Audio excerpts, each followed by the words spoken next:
महसूलशाही या आपल्या हक्काच्या चॅनलवर पुन्हा आपले स्वागत आहे. सोशल मीडियावरील वाढत्या बदनामीला आळा घालण्यासाठी राज्य सरकारने उचललेल्या नव्या कायदेशीर पावलांचा हा एक अत्यंत महत्त्वाचा आणि वेगवान आढावा.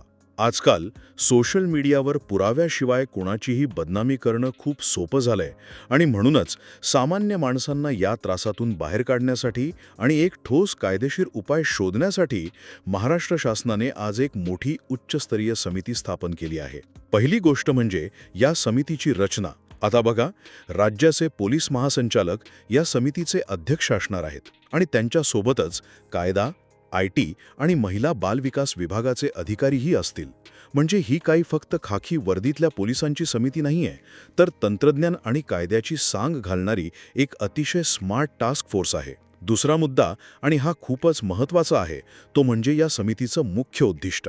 तुम्हाला आठवत असेल, पूर्वी IT ॲक्टमधील कलम 66 मुळे आक्षेपार्ह पोस्ट्सवर थेट कारवाई व्हायची. पण श्रेया सिंगल प्रकरणात सुप्रीम कोर्टाने ते कलम रद्द केलं. मग आता अभिव्यक्ती स्वातंत्र्याच्या नावाखाली जो स्वैराचार वाढलाय त्याला लगाम कसा घालायचा आणि ही निर्माण झालेली कायदेशीर पोकळी कशी भरायची, हेच मोठं आव्हान या समितीसमोर आहे. तिसरी आणि शेवटची गोष्ट म्हणजे कालमर्यादा.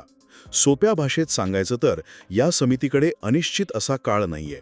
आजपासून बरोबर 3 महिन्यांच्या आत त्यांना आपला सविस्तर अहवाल आणि नव्या कायद्याच्या ठोस शिफारशी सरकारला द्याव्याच लागतील. थोडक्यात सांगायचं झालं तर सोशल मीडियावरील या बेलगाम बदनामीला कायदेशीर वेसन घालण्यासाठी राज्याने आता अधिकृतपणे 3 महिन्यांचं काउंटडाऊन सुरू केलंय. पाहणाऱ्या नागरिकांना माझं आवाहन आहे की पुढील व्हिडिओसाठी कोणते विषय पाहायला आवडतील हे कमेंटमध्ये सुचवा.